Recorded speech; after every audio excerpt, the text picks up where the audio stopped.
Creamline coach Sherwin Meneses may ginawa sa kanilang recent game. A major shake-up is coming? Paghahanda na nga ba para sa susunod na bigating kalaban? Lahat ng yan tunghayan sa report na ito. Pero before we begin, please don't forget to subscribe, like, and comment on this video. I-click din ang notification bell para lagi kayong updated sa Creamline happenings. Creamline Cool Smashers vs Capital One Solar Spikers. Sinubukan ng defending champs na makabawi mula sa pagkatalo nila sa previous game. Sa unang set, ipinasok muna ni Coach Sherwin ang kanyang usual starters to set the pace of the game. Nagpakitang gilas nga agad si Pangs Panaga with a block and a running attack, kaya nasa kanila ang upper hand sa laban. Idagdag pa dyan ang mabibigat na serves ni Tots Carlos na talagang nagpahirap sa depensa ng Capital One. Pero hindi pumayag si Jorel Singh na magpatuloy ang run ng defending champs at pinangunahan niya ang atake ng kanyang koponan. Sa kanya na nga nanggaling halos lahat ng attack points ng Solar Spikers at halos hindi siya madepensahan ng CCS. Pero bigla na lang uminit sina Tots Carlos at Alyssa Valdez kaya lumobo ang kanilang lamang. Ipinasok na rin si Mafe Galanza at naging maganda ang kanyang performance.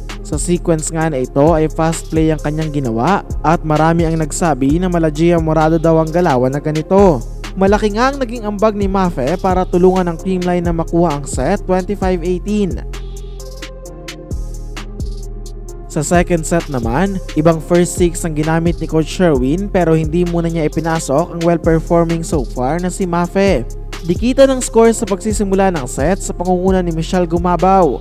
Lumobo pa nga sa 7 ang lamang nila dahil sa mga smart plays na pinakawala ni Bernadette Pons. Sa gitnang bahagi ng set, binigyan na ng playing time ang younger Galanza at nagpatuloy ang kanyang stable performance. Dito makikita na priority ni Mafe ang set sa middle, lalo na kapag maganda ang receive. Masyadong ang lumaki ang lamang ng Creamline kaya nakuha din nila ang set sa score na 25-14. Sa ikatlong set, usual first six muna ang ginamit ni Coach kaya naman 7-0 run agad ang nagawa nila. Pinangunahan ni Tots ang opensa ng defending champions habang umambag naman sa net defense si Gemma. Nagkaroon ng mangilan-ngilang attack points ang Capital One pero hindi ito naging sapat para mahabol ang score ng kabila. As expected, ipinasok ulit sa court si Mafe Galanza at nakita ulit ang mas maraming quick plays sa middle. Dito na nga mas umabante ang score ng CCS kaya naman halatang frustrated na si Coach Roger. Sa sunod-sunod nga na play na ito ay nakita ang variations ng playmaking ni Mafe na lalong nagpalito sa blockers ng kalaban.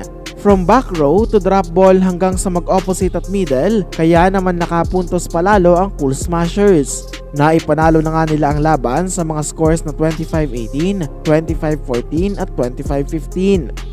Sa laban nga na ito ay nasaksihan ng bangis ng second stringers ng Creamline, lalo na ang backup setter nila na si Mafe Galanza.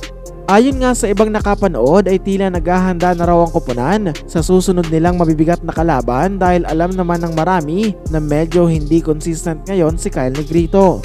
Posible daw na gumamit ng gulat factor si Coach Sherwin sa kanilang upcoming game versus Signal HD Spikers sa darating na Martes. Magiging malaking tulong ito para hindi na maulit ang tough 3 set loss na nakuha nila from rank number 6 team na Cherry Tigo Crossovers. Abangan natin kung ano pa ang mga magiging sorpresa ni Coach Sherwin sa darating na laban. And that's it mga Kavali News. Please continue supporting this channel para sa mga up-to-date na kaganapan sa Creamline World.